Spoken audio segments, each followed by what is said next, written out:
Hi, I'm Mike Callahan. This session is focused on an aspect of customized employment that really provides the foundation for job developers and others assisting an individual in coming up with a customized plan to truly have that plan reflective of the applicant's strengths, needs, and interests as described in the definition of customized employment used by ODEP. Discovery has an interesting history in our field. Discovery is a concept, I guess, as old as people and interactions among people would be. But for the field of disability services, it's a relatively new concept. For the most part, we've figured out who people are by testing them, by diagnosing them, by comparing them to others or against standards. Discovery is a process that basically gets at the answer to the question, who is this person? And if you are to customize any sort of service, it would seem that that answer of who is this person is a necessary starting point. So we're looking at the touchstone of this concept of customization, and we want to think about it in terms of its history. Just very briefly, in the late 70s and into the early 80s, folks like Lou Brown from the University of Wisconsin used person-centered, ecologically relevant approaches to learn about students and the body of research that was being done in those days, and it really provided a basis and a framework for what we're calling discovery. In the mid-80s, it was refined to a concept called the profile, which included discovery, but we'll talk about later, refers to a written document. And now, most recently, we've got this concept of discovery or exploration that is going to allow us to get in-depth knowledge of the individual. And we're going to do that rather than test, diagnose, evaluate, assess. We're going to spend time taking a close look at the person's life. And in doing that, we're going to get a pretty good answer to the question, who is this person? And that information will give us the basis we need for the kinds of customized planning that's so necessary to drive job development efforts for a customized job. Discovery and customization go hand in hand. They're certainly compatible concepts, and they do need to be used sequentially. It would not do to try to customize a service for someone that you didn't know. So discovery or exploration precedes the kinds of customized planning strategies and job development or other activity development strategies that would follow. And in doing this, this concept provides the information that we need to truly customize a position with a local employer. More broadly than disability, discovery is likely necessary anytime any applicant has a complex life. And most often that is referred or associated with significant disability. But certainly, as we've discussed in other aspects of this training, life brings many complexities, disability only being one of among many. And whether you're in the disability field or the generic system, this in-depth look into the person's life gives us the information that we need to go forward. And let's look at what this process is. Discovery is a process, and it involves getting to know people and, to some degree, helping them get to know themselves before we plan. So in that aspect, or in that sense, discovery precedes plan and also needs to be distinct from planning. One of the common errors in discovery is that we tend to short circuit to plan. We'll find something that seems to make sense and we'll immediately engage the person. Wouldn't you like to do that? Or wouldn't you like to be a fill in the blank? And rather done well, discovery would try to let the person's story unfold, and then to have a planning event that's based on all of the information that we found. Discovery involves spending time with people. There's no way around it. We can't hotbox this. We can't substitute documents and feelings and concepts or concerns of others. We have to really get to know the individual. It's something that too often we don't give ourselves the time to do. Turns out discovery is probably about the best way to find out the best that a person has to offer. And again, for folks with significant disabilities, that's a valuable thing to learn, the best they have to offer. And it's important to recognize that we're talking about a common sense subject here. Sometimes it's so common sense that we almost yearn for, I'd like something harder edged, I'd like something more scientific. But basically it's about getting to know people. Now there are some issues of doing that well, which we'll talk about later.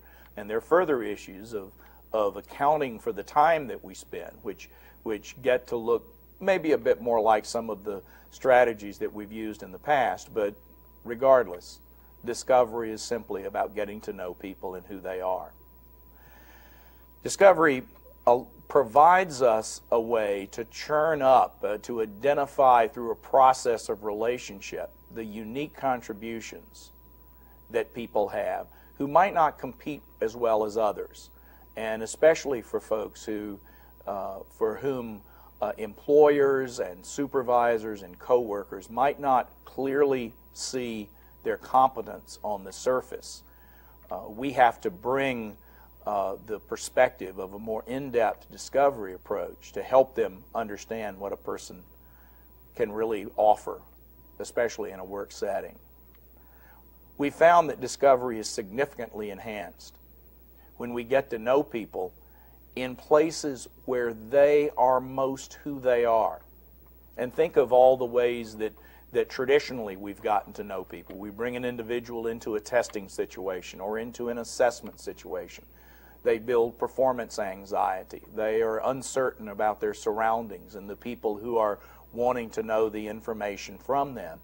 And even the best of us, even those of us that have a fairly easy time letting others know what our competencies are, we're uncomfortable. We tend to be nervous. We tend to be uncertain in those situations. And I think it would only follow that individuals with more significant disabilities are not going to show us their best when they're in settings not about who they are. But in discovery, we can really spend the time to let people indicate to us through their behavior, through their conversation and comments, through observations and reflections of folks close to these individuals. What are the contexts in which this individual is the best of who they are? And if we learn about them in those contexts, we have extremely valuable information, not only to know about the person, but obviously to extend that to the kind of matching and customization that's going to be necessary as a result of our job development planning and services that we're offering to people. Again, it's important to understand that discovery is not a plan, but the foundation of all employment planning, especially any employment planning that seeks to customize an outcome.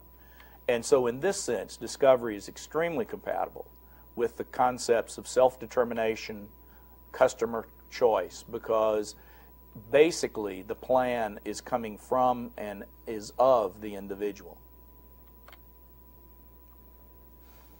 Let's go to the dictionary, and it's an interesting thing to do sometimes, to make sure that as we're pursuing a topic, we find out what the framers of functional definitions would have to say.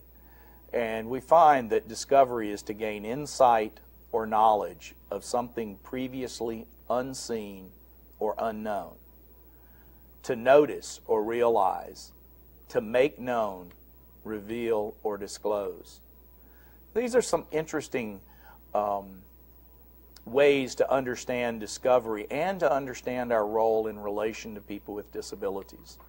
Some of us spend so much time with individuals through daily supports in which people are participating. Those might be school-based supports, they might be disability program supports, they might be individuals on a caseload of one sort or another, and we feel that we know the person pretty well.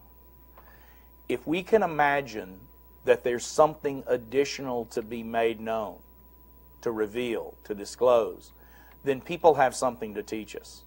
When we feel that we know about all that we need to know, all that we can know about the individual, there's not much new we're going to find out, and there's not much we're going to listen to around what a person has uniquely to say to us about who they are.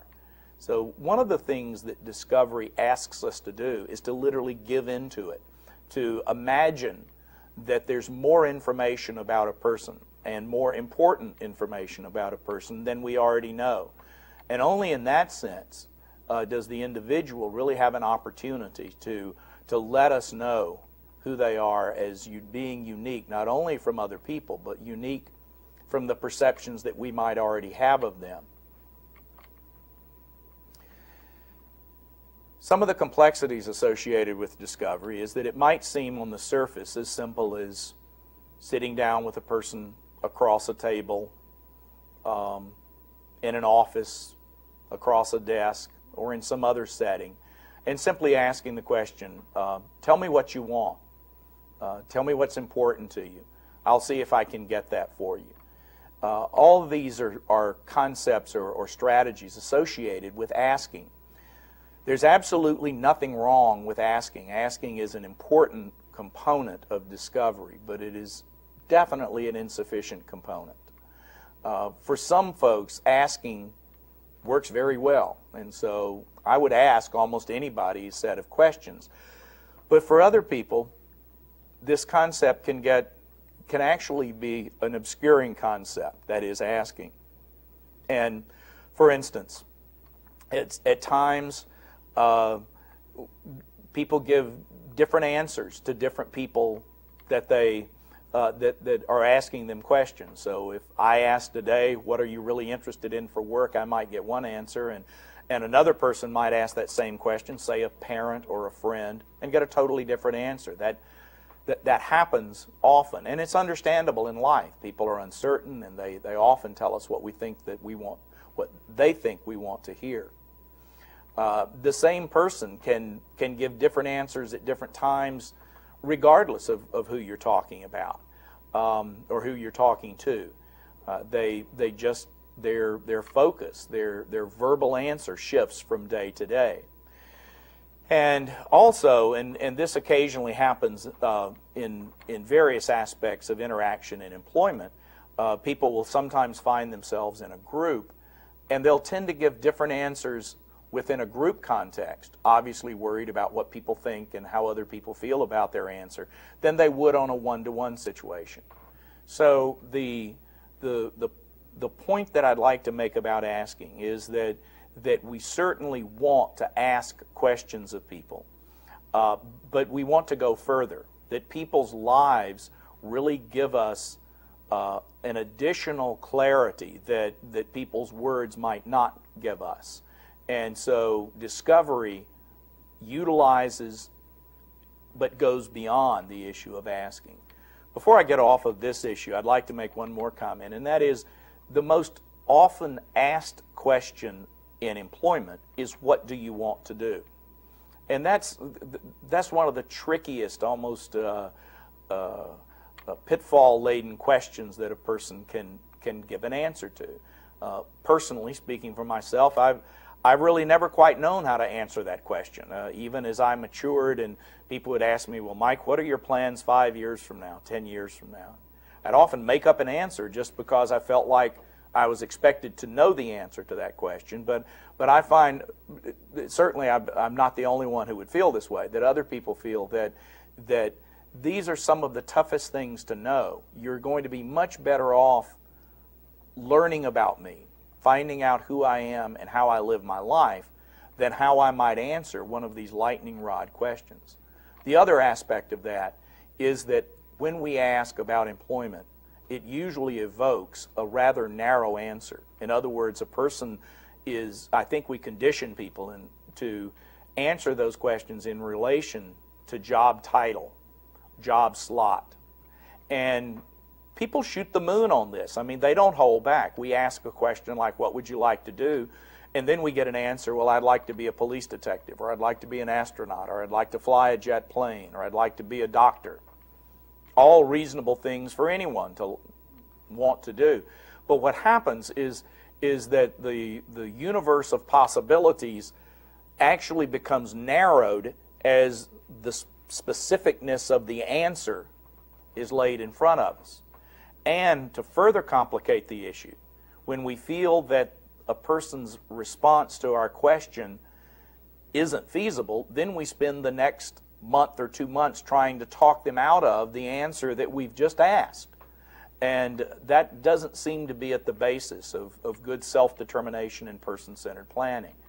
So a couple of things about asking that we want to take from this discussion. One is we do ask. Try to ask broad rather than specific. Ask questions in a way, let me rephrase that, in a way that evoke general rather than specific answers. Have a person reflect on the broader aspects and not, I want to be a, fill in the blank. If we do that and then use observation and time with people beyond the asking strategy, I think we'll really get a very much greater sense of who this person actually is. To also spend a little time on testing. Testing has been one of our traditional alternatives, one of our traditional strategies to figuring out who people are. And since Marc Gold's days in the 70s of train, don't test, I think we've been admonished to be careful of this concept. But we need to continue to remind ourselves, because today, both in the disability system and in the generic system, tests and evaluations are routine ways that we find out about people, and folks with significant life issues, particularly significant disabilities, are going to struggle against those tests. Most tests are standardized, in that way they measure a norm, and if you have a difficulty, you can be a long way from the norm. Too often, the answers that we ask for on tests, or our checklist, or short answers in richness and depth and understanding and comprehensiveness, are usually lost. Tests usually try to kind of get to a yes-no answer. Shades of gray are not what tests try to get at, and yet it's within shades of gray that we really understand the hues and the colors of the person's life. And in doing this, we need to embrace all of the paradox of complex life instead of just boiling things down to give me an answer, yes, no. When we force that issue, the answer for a lot of the folks that we deal with is usually no, unfortunately. I think we all know that tests are a reflection of one specific time. For those of us that were partying late for our ACT test, we can kick ourselves thinking, gosh, you know, if I had gotten a good night's sleep and really focused here, I would have done a lot better. That's not really who I am, but it is who I was that morning when I took the test, or the SAT, or the GRE, or all the standardized tests that so many of us have taken. And lastly, and this is kind of a harsh comment, but I think too often for folks with significant disabilities, tests predict failure rather than possibility. Tests rarely look at the best that people have to offer and the most optimistic perspectives of an individual. We're socialized to be professionally pessimistic, and tests keep us in that venue. So discovery offers an alternative. And we have a need for discovery in the sense that, interestingly, we tend to presume we know what we know about people and that information is sufficient. Therefore, we actually need to embrace the idea that we have more to learn. And as we look at people in a way not associated with discovery, the information on them is often very disjointed. It's like pieces in a jigsaw puzzle that certain people have 1 or 2 pieces and other people might have 50 or 80 pieces, but they're all kind of in everybody's pocket or in everybody's perspective about the individual. What discovery allows is for us to pull all that disjointed information, all that diverse information, most of which is very useful. And at times it's contradictory because life is contradictory at times. And we need to pull all of that together where we can make the best sense of the individual's life as possible. And in thinking about this, what discovery does is allow us to deal with the naturally obscuring effects of disability. Disability is like a fog, and it obscures often the best that people have to offer. By engaging in and embracing discovery, we can learn some very specific things that are hard to get at. We can learn what's the likely impact of this person's disability in relation to work that they might do. We can begin to think of the person descriptively rather than evaluatively. The person's story can emerge rather than having the person compared against others or against some standard. And discovery is very compatible with possibility. It begins to allow us to see not only things from our own perspective, but perspectives that other people have felt, you know, here's what I've always thought. And another person would say, well, you know, here's what I thought. We start combining all those possibilities, and it gets well beyond just what we might think would be best for the person. We get this complete picture that discovery allows us to bring together.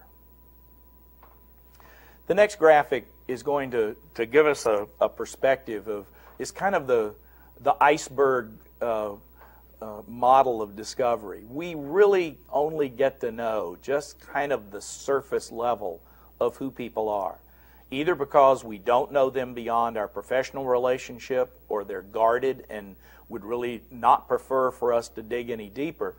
What we see too often, again, is only the tip of the individual's iceberg of who they are. And we really need to know as much as we possibly can know so we can effectively negotiate and customize employment opportunities for people with very significant challenges. So again, discovery asks us to dig deep into people's lives and to find what we need to know. Over the years, we've learned that this is a concept that can be handled in a number of ways. Most typically, discovery is facilitated by someone else. Now, someone else can be an employment professional. Someone else could be a generic employment worker in the one-stop system. Someone else could be a teacher, a family member, a friend. Anyone could facilitate discovery, but it really makes a lot of sense to have a person kind of responsible for organizing the information. It's akin in some ways to doing a biography on someone of importance, and you want an author, a primary author or authors for the biography. And then as the researchers go out and the various information comes in, that person is responsible for kind of pulling it all together. Now again, a discovery would need to be an authorized biography so that the individual would actually have kind of final say and clarity about is this actually true, what you're finding out about me. It's important to say that discovery does not require the kind of professional certification that some of our other approaches like evaluation and other strategies of getting to know people might require. That's not to say that it's strictly a seat of your pants strategy. Done well, there's some things that work and there's some things that don't work so well. People can do it better than others, and some folks might not do it very well. In fact, I think discovery facilitated well is a powerful skill, a unique skill, and one that needs to be honed through practice and reflection and discussion with others. But anyone should feel welcome to facilitate discovery, anyone that most makes sense. And the facilitation of discovery can be done by a team of people on an individual's behalf. Now that's different than number 2, the group experience. But if it's facilitated by a team, we strongly recommend that there be a team leader as a person primarily responsible for pulling the information together. And in that way, you don't have team members kind of pointing to others saying, well, I did my part, but you didn't do yours, so we don't really know this person very well. That having one person associated with the responsibility is very important. Now, the second strategy relates to a unique circumstance in our field. The one that comes most clearly to mind to me would be individuals who might be part of a naturally formed group, such as a job club. That's a pretty common group within the field of mental health services in our country. And that's a group of people who find themselves together in this naturally formed group. And we're suggesting that such a group, though we're not suggesting it should be formed for the express purpose of discovery, could offer each member of the group assistance in coming to terms with who he or she is from the services of your peers within the group. And I think in that way, for people who might not have a great deal of trust of the mental health professional or the employment professional, they might be willing to disclose and allow who they are to be made known to peers within that group setting. So again, the concern here is to not artificially bring a group together solely for the purposes of discovery. It would better be done, in my opinion, through facilitated discovery. But if that group does exist, we should consider utilizing that dynamic to help people come to terms with who they are, one with the other within the group. And finally, there's a concept of self-discovery, which I guess at one end of a dimension could be kind of pure self-discovery, a person really reflecting who am I and what's important to me, and kind of as the dimension moves in another direction, coming to terms with having somebody, maybe a facilitator or a group, help me organize my thoughts around who I am. Because that's one of the hard things about self-discovery, is really organizing one's thoughts in a way that those of us who are professionally responsible for outcomes actually can do quite well.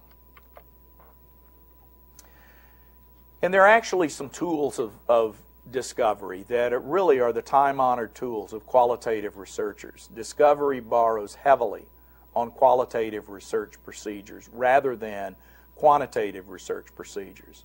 And those tools of interview and conversation, observation and time together, review of information, and then the organization of information are, again, the strategies that qualitative researchers have used for years to find meaning and importance within subjects to be studied. Discovery takes these concepts and applies them to an individual so that the individual story, qualitatively explored, begins to emerge. Taken in turn, there are relations among these strategies. For instance, conversation and interview are like opposite sides of the same coin. Similarly, with time together and observation. The distinctions, the different sides of the coin, relate to the amount of structure or the absence of structure. Conversation is kind of an open-ended verbal exchange with kind of very little focus as to how which direction it's going in. Interview is a very structured, intentional verbal exchange to gain very specific information. The finesse of good discovery often is having a conversational tone with an individual with a subtle structure behind the scenes that's not kind of like the census taker in your living room, just the facts, ma'am, just the facts, no additional information, please, so that we have the free flow of conversation subtly guided by the structure of interview. Similarly, time together and observation operate as opposite sides of the same coin. And in these opportunities, we are at times intentionally observing people, always with their permission, of course, and spending time together, both structured and unstructured, for purposes of gaining information.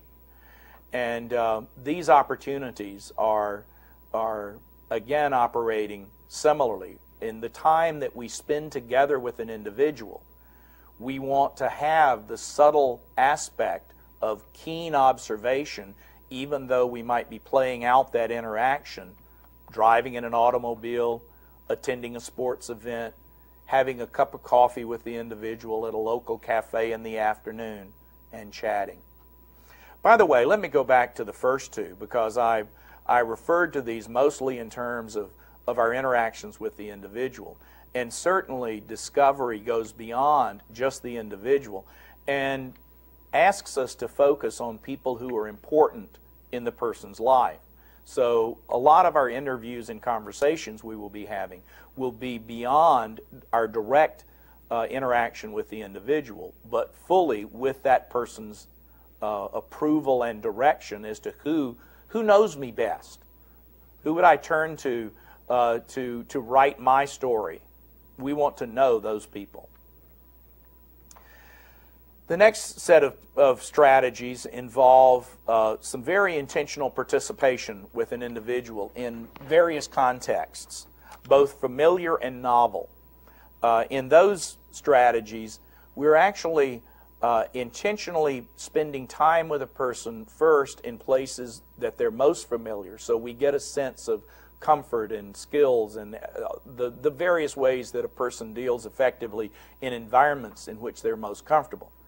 And then we're going to, with the person's permission, ask the person what kind of novel situation, maybe a place that you've always wanted to go and never have been. And in those situations, we're going to see how the person deals with uncertainty, which is certainly very reflective of the first days of work. Only after we've spent sufficient time, and our national data is going to range from a low of approximately 10 hours of direct discovery time to about 20 to 25 hours. And it all depends on the individual, it depends on the funding, it depends on our time availability. All of those things are going to affect how much time. But broadly speaking, between about 10 and 25 hours, with around 16 to 18 hours as a good average time of doing discovery. Only after we've really gotten a sense of the person do we recommend a review of records. It's like the relationship inoculates you against the inevitable negative information that's a part of a person's permanent file. And if anybody can ever find a positively written permanent file, I wish that they would send it to me. I've never seen one personally. I'm not sure that those things exist. But we still need to know what's in those files, even so, even if it is the negative information. Discovery isn't a Pollyanna-ish, a rose-colored glasses approach. We do want to know all the stuff, but we're looking as optimistically as we possibly can.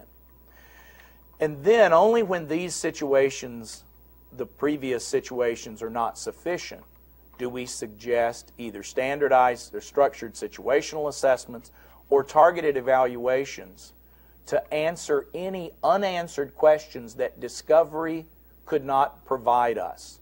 And in that sense, we have a relationship, a functional, positive relationship between this newly emerging concept of discovery and our more traditional testing-based concepts of assessment and testing, or assessment and evaluation. And that would allow us to use both of these strategies, but always start with discovery as the starting point. Let me take you through a brief kind of task analysis of discovery. I've socialized to think that way from Marc and his perspectives. And just real quickly, discovery starts at home. And in fact, multiple visits to a person's home are probably going to be necessary. We also want to just literally spend time. In most of places in America now, that's going to mean in a car, driving around the person's neighborhood. In some places like downtown Manhattan or downtown Chicago, you're going to be on foot walking around the neighborhood. Of course, if the neighborhood is safe to walk in. You don't want to do anything foolish in discovery that would put you in danger. But for the most part, we're going to find ourselves driving and really seeing a person's neighborhood through fresh eyes as we visit their home and spend the time there. We're going to meet with the person multiple times. The first meeting, I think we need to be careful of not spending too much time. About an hour and a half is about the maximum time I like to spend. And then in follow-up meetings, 2 to 3, I think our national data would indicate about 2.5 visits on average to a person's home is made during typical discovery, just to give you an idea, between 2 and 3 times of visiting a person's home. There's a host of interviews that describe discovery, and the interviews can take place in uncertain sequence. It doesn't really matter. I would ask the person, who would you like me to start with? The people you'll be interviewing would be direct service staff, teachers, professionals, VR counselors, group home managers, all the folks who might be in the individual's life. And again, take a lead from the person or family as to who knows the person best and who's got the most positive stuff to say. Indeed, if you cannot find optimistic, positive information during discovery, you're not going to have much to talk to the employer about during job development. Then you want to focus on close friends, neighbors, advocates, people who are not professionally related to the person, but who are important to the individual. Again, directed by the individual and or family. These folks are a significant resource of information. And also, you're going to be wanting to spend both structured and informal time in conversation with the individual over a multitude of opportunities.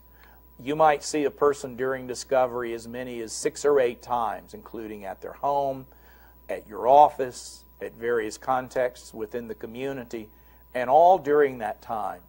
Try to have the information flow. For some people for whom conversation is not an avenue that they handle well, then your observational opportunities have to be significantly heightened as your conversational strategies are inhibited. During observation, we recommend a number of strategies.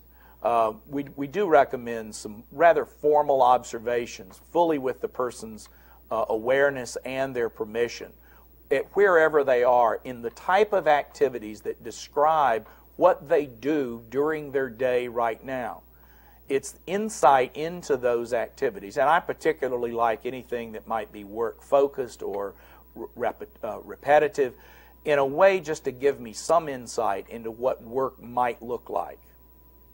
And we want to try to accompany people in at least several activities and aspects of the community, both planned, certainly planned, but familiar and novel, as we were talking about before. And just try to spend time. Just try to be with the person in as many opportunities as you reasonably can to gain insight and perspective.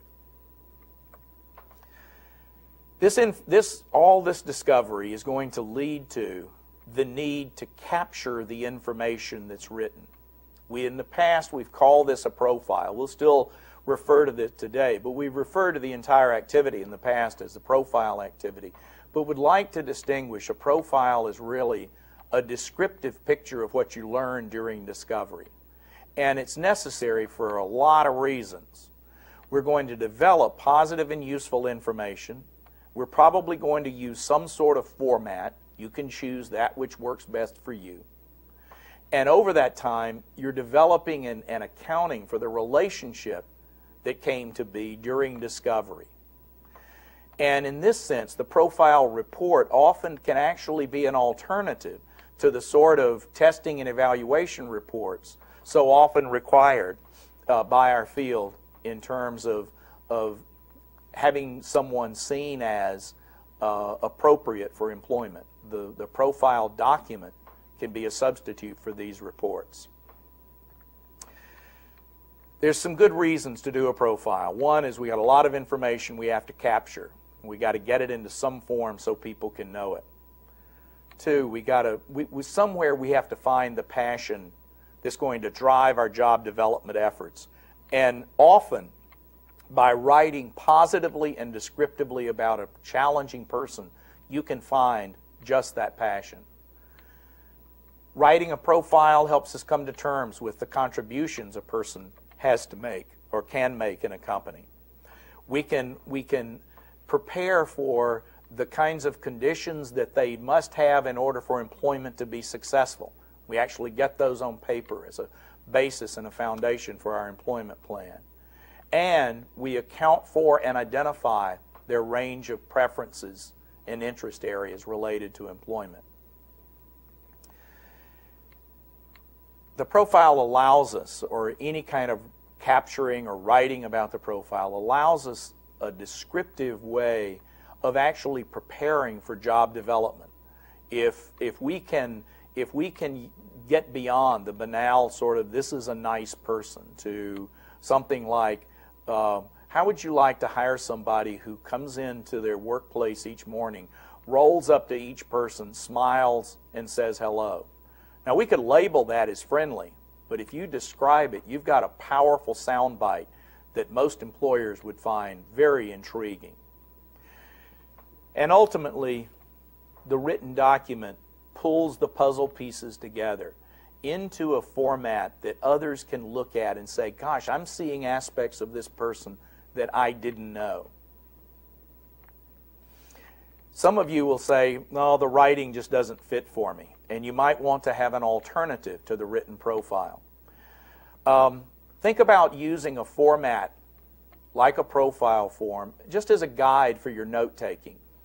Those notes can be just as valuable as the writing that you might have done more formally. Take pictures. I can't say it enough. Take lots of images. Imagery is going to be the basis of so much good customization. You might want to develop a short narrative vignette that would substitute for a more comprehensive and structured document or organized document like a profile. You might find that a lot easier to put kind of in social history paragraph form rather than in the format of some organized form like the profile. Some of you have graphics strategies or mapping skills and use those skills to tell the person's story graphically as opposed to the writing. And also, for people who have very significant challenges in only certain areas, only write about the aspects of their life which are the most critical to understand. That way you can save yourself writing time. We're beginning to look at the use of what we're calling a discovery meeting. It's kind of an oral history coming together, but it has to be prior to planning. You don't want to, again, confuse who is this person from what do they want to do. So if you hold a discovery meeting, we recommend that it be held separately from the planning meeting.